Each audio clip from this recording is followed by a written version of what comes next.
স্বাধীনতার পর থেকে শুধু শাসকের হাত বদল হয়েছে, একদল খাইছে আরেক দল খাওয়ার জন্য রেডি হয়ে আছে। ঠিক এই কথাটা বলার পরে কিন্তু তারা আন্দোলনে নামে এবং তারা কিন্তু সব কিছু ধ্বংস করে দেয় এবং এক প্রকার গণপিটুনি আপনারা সব কিছু দেখতে পারবেন। সর্বশেষ হুজুরের কী হয় আপনারা এই যে দেখেন, তারা কিন্তু রাজপথের মধ্যে তারা হচ্ছে গা আজহারের বিরুদ্ধে, তাদেরকে মূলত এই কথাটা বলছে। ইসলামিক বক্তব্য হিসেবে আমি রাজনৈতিক বক্তব্য হিসেবে দেখতেছি, এটা ইসলামিক বক্তব্য মনে করতেছি না আর কি। খেয়ে যাওয়া বা খাওয়া পার্টি, এই ধরনের বিশেষণগুলোকে আমরা বেশি ব্যবহৃত হতে দেখি। আমি আল্লাহর কাছে বিচার চাই, হে আল্লাহ আসমানি গজব নাযিল করো, হে রাব্বুল আলামিন আল্লাহ এই দেশকে নিয়ে ষড়যন্ত্র করছে।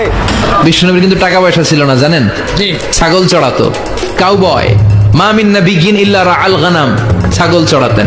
আপনারা কি আবার চাঁদাবাজি এই দেশে চলতে দিতে পারেন? আপনারা সমর্থন করেন? আগে দখলদারি ছিল, ফুটপাত থেকে শুরু করে সব কিছু দখলে চলে গেছিল, এখন তো আর দখলদার নাই, এখনো আছে। জনপ্রিয় ইসলামী আলোচক মিজানুর রহমান আজহারীর মাহফিল ঘিরে থানায় জিডির হিড়িক পড়েছে। মিজানুর রহমান আজহারী আজারি না মাজারি, এবার আবার রশ্মি কাটটা কাটটা দিয়া কিতা কইছে আজার না মাজার, চিনে না মিজানুর রহমান আল আজারি নামটা কইয়া দিও বলে বাবিয়ে কইছে ওয়াজের মাঠে প্রতিনিয়ত ঘুরাইয়া পেঁচে আওয়ামী লীগ নিয়ে কিন্তু কথা বলতো। তো এই প্রথমবারের মতন আপনার মিজানুর রহমান আল আজহারী তিনি যে কথাটা বলছেন, তিনি বলছেন আরেকটা দল বিএনপির নেতাকর্মীদের বুঝ জ্ঞান আছে, তারা বর্তমান সময়ে রহমান আজহারীকে নিয়ে এখন সন্দেহ সংশয় ঘনীভূত হচ্ছে এবং তাকে নিয়ে বিতর্কও চলছে সোশ্যাল মিডিয়াতে মারাত্মকভাবে। তিনি বাংলাদেশে এসেছিলেন দীর্ঘ নির্বাসনে থাকার পরে, তার দ্বিতীয় বৃহত্তম জনসভা, সেই জনসভায় যশোরে তিনি বলেছেন এক দল খেয়েছে আর এক দল খাওয়ার জন্য রেডি হয়ে বসে আছে। এর প্রেক্ষিতে মিজানুর রহমান আজহারী আদতে জামায়াতে ইসলামের মুখপাত্র হিসেবে আত্মপ্রকাশ করতে যাচ্ছেন কিনা, কিংবা তাকে নিয়ে যে দীর্ঘ সংশয় আছে তার যে জামায়াত সংশ্লিষ্টতা, এবারটা কিন্তু ওয়াজ শোনার টাইম পায় না মনে হয়, শুনলে কিন্তু এবার সিনার কথা অনেক দো। আবার ধর্ম প্রতিমন্ত্রী ছিল যে আওয়ামী লীগের, এবার লোক এবার একটা মিল আছে, দেখো বিএনপি আওয়ামী লীগ আলাদা মুদ্রা, এপিট ওপিট না, এটি বললে কিন্তু বিপদে পড়বা, এই ঝামেলা আছে। শোনো কিসের ঝামেলা, এই মন্ত্রী কইয়া গেছে আজারি না মাজারি, এবার আবার রশ্মি কাটটা কাটটা দিয়া কিতা কইছে আজার না মাজার, চিনে না মিজানুর রহমান আল আজহারী নামটা কইয়া দিও বলে বাবিয়ে কইছে। হ্যাঁ মুসলিম ভাইয়ের বউয়ে নামটা মনে রাখতেন আপনি।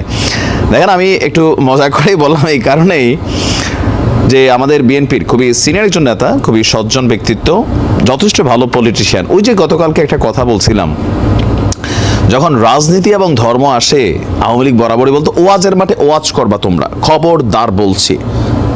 একদম এরকম যে শিশু বক্তা থেকে শুরু করে অনেক বক্তারে কিন্তু জেলে ঢুকেছিল আওয়ামী লীগ। কেন? একটাই কিন্তু অপরাধ, ইসলামের সাথে সংঘর্ষ না, ওয়াজের মাঠে প্রতিনিয়ত ঘুরাইয়া পেঁচে আওয়ামী লীগ নিয়ে কিন্তু কথা বলতো।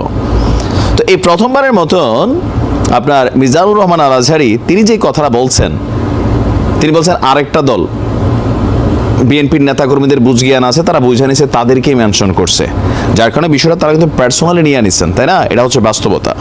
তো এখন মিজানুর রহমান আল আজহারীকে আমাদের দুলু ভাই চিনেন না, বিষয়টা কিন্তু কোথাও না কোথাও এটা আজহারীর জন্য নেগেটিভ হয় নাই, আপনার জন্য হয়েছে। দ্বিতীয়ত হচ্ছে আপনি ওনার নামটা যেভাবে নিয়েছেন এটাও, কারণ বাঙালি যারা ধরেন রাজনীতি করে না তাদের কাছে ধর্ম এক আলাদা জিনিস, আর যারা আমরা রাজনীতি করি আরে রাখেন আপনার ইয়া ভাই আছে আর কি, এর বহুত কিছু কোরআন হাদিসে আছে, তো আমরা কি মানি এডি কই না এডি কই না, এরকম একটা ফিলিংস আমাদের মধ্যে আছে যারা আমরা অন্য দলের রাজনীতি করি। আবার জামাতও ধর্মের জন্য রাজনীতি, এটা হচ্ছে আলাদা কৌশল, বাট দিন শেষে তাদেরও টার্গেট অন্য কিছু। এখন আজহারী হুজুরকে কি অফার দিলেন, তাই না এই বিএনপি নেতা, যে আড়ালে আবডালে থাকেন না।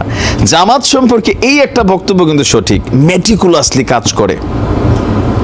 কে যে জামাত, কে যে বিএনপি, কে যে আওয়ামী লীগ বোঝা কিন্তু কঠিন যতক্ষণ না সামনে এসে হাজির হয় যে আসলে তিনি কোন দলের। হ্যাঁ, বিধি তুমি বলে দাও সে কার, মানে কর্মীটা কার। কারণ অনেক সময় মনে হয় যেটা ছাত্রলীগের, দেখেন কত বড় বড় পোস্টে ছিল, এই যে ঢাকা ইউনিভার্সিটির যেই ছাত্র শিবিরের সম্মত সভাপতিরা কি জানি, তো এই ছেলেটা ছাত্রলীগের খুব বড় একটা পদ পদবি ছিল তার ভার্সিটিতে। আরও অনেকগুলো ছেলে আপনি দেখেন সাদ্দামের সাথে বসছে, সেলফি নিছে, এরকম কথা বলছে, কিন্তু আজকে আমরা কি দেখতে পেলাম? এই কথাটা বিএনপি বলে আড়ালে আবডালে না থেকে। অনেকে বলে যে ভাই যে পরিস্থিতি ছিল তো বিএনপির তারা তো রাজনীতি করছে, তোমরা কেন কৌশলে এক দলের ভিতরে আরেক দল ঢুকে গেছো, এখন আবার আস্তে আস্তে বের হচ্ছ, ইসলামকে এটা শিক্ষা দিছে? কয় হ্যাঁ অবশ্যই দিছে, এটা তো কৌশল। কয় তাহলে জিহাদ কোনটা? লড়াই করতে হবে, রাজপথে থাকতে হবে, যার যার বক্তব্য আছে আর কি। তো জামাত নিয়ে বরাবরই এই সমালোচনাটা কিন্তু আছে। ইভেন এইবার আপনি দেখবেন এটা নিয়ে খুবই ইফেক্ট ক্রিয়েট হয়েছে যখন আমরা দেখলাম যে আমাদের শিবিরের কমিটিগুলো বিভিন্ন জায়গায় আসতেছে, সেখানে অনেক যারা কমিটিতে জায়গা পাচ্ছে অনেকেই ছাত্রলীগের রাজনীতির সাথে তারা কানেক্টেড ছিল, কিন্তু অন্তরে জামাত ছিল, মুখে জয় বাংলা, সার্জিসের মতন বঙ্গবন্ধু, আমার বঙ্গবন্ধু, এরকম কান্দাগাড়ি করেও কিন্তু কইয়া বড় বড় পোস্টগুলো নিছে। এখন দুলুভাই অফার করছে আর কত, প্যার কিয়া তো ডরনা কিয়া, না গান বলে নাই, মানে বিষয়টা ওইরকমই ছিল যে আপনি যদি জামাতকে পছন্দ করেন, জামাতকে প্রমোট করতেন তো যোগ দেন দলে। অনেকে কিন্তু গতকালকে থেকে এই কথাটা বলছে। এর আগে আওয়ামী লীগে কিন্তু আজহারী হুজুরকে আপনার জামাতের প্রোডাক্ট বোর্ড কিন্তু সরাসরি বলে দিছে, বলছে না যেটা জামাতের প্রোডাক্ট। তো তারপরেও আমরা চাই, বি অনেস্টলি, আমি আমার জায়গা থেকে বলি, আজহারী হুজুর যদি জামাতে যোগ দেন আমার ভালো লাগবে না। এখন আপনি বলবেন আপনার তো ভালো লাগবে না, নো। মাওলানা দেলোয়ার হোসেন সাইদি তিনি জামাতের লোক, আমার কাছে এটা বানতে ভালো লাগে না। আমি ওনারে দেখি একজন ওয়াজি হিসাবে। বাংলাদেশে কিছু ওয়াজি তো থাকুক ভাই, উদারপন্থী, কোনো দলের দরকার নাই তো। কারণ ওই যে প্রথমে বলছি, বাংলাদেশের মানুষ ধর্ম আর রাজনীতির মধ্যে আসলে রাজনীতির দিকে চলে যায়। বঙ্গবন্ধু শেখ মুজিবুর রহমানের ভাস্কর্য বানানিয়া আমি একমাত্র ইউটিউবার মনে হয় যেটা নিয়ে এক ধরনের কথা বলার সুযোগ পাইছি, বা আমি বলছি যে আমি এটার পক্ষে না, কারণ এটা হারাম, তাই না? তো আওয়ামী লীগের বাকি তারা কি এটা বুঝতো না? বুঝতো, কিন্তু কেন বলে নাই? মনে করতে এটা নিয়ে কথা বললে বিপদে পড়বে। তো বললে কি বিপদ হয় নাই? হয়েছে, আমারও হয়েছে, এটাই হচ্ছে বাস্তবতা। তো এখন আমি এই কারণে বলি যে মিজানুর রহমান আল আজহারী হুজুরের মতন আরও বেশ কিছু স্কলার বাংলাদেশে আছে। আমরা চাই আপনারা রাজনীতির বাইরে সর্বজন শ্রদ্ধেয় হন। যেমনটা মাশরাফি বিন মুর্তজাকে একসময় কি লেভেলে মানুষ জনপ্রিয়তা নিয়ে পছন্দ করছে, সাকিব আল হাসানকে, কিন্তু যেই মাত্র ক্ষমতা রাজনৈতিক দলে গেছে, এই কিন্তু ধরেন রাজনীতির বাটে পড়ে গেছে, পড়ছে না? পড়ছে। সো কিছু কিছু প্রফেশন থেকে আপনার রাজনীতিতে যাওয়াটাই উচিত না। আপনি আপনার ভোট দিতে পারেন, ফাইনালি আপনার ভোটাধিকার আছে, পরিবারকে বলতে পারেন, কিন্তু প্রকাশ্যে ওয়াজের মাঠ হোক, গানের স্টেজ হোক, হ্যাঁ, বা বিনোদন জগতের আপনারা যেখান থেকে হন, যারা সর্বজন শ্রদ্ধেয়, আপনারা রাজনীতির বাহিরে থাকা উচিত। তো আজহারী হুজুরকে আমরা অ্যাজ এ ইসলামিক স্কলার চাই। আপনি যেমনি আছেন এমনি, আপনারা হিন্দুরাও পছন্দ করে, মুসলিমরাও পছন্দ করে, আওয়ামী লীগও পছন্দ করে, বিএনপিও করে, জামাত করে, বিকজ একটাই কারণ, not as a politician, as Islamic scholar. আমাদের কাছে ভালো লাগে আমাদের একজন আজহারি আছেন, কিন্তু আপনি যখন কোনো একটা নির্দিষ্ট দলের পক্ষে অবস্থান নেবেন, তখন কিন্তু আপনি আর সর্বজনের নাই, আপনি ওই দলটার।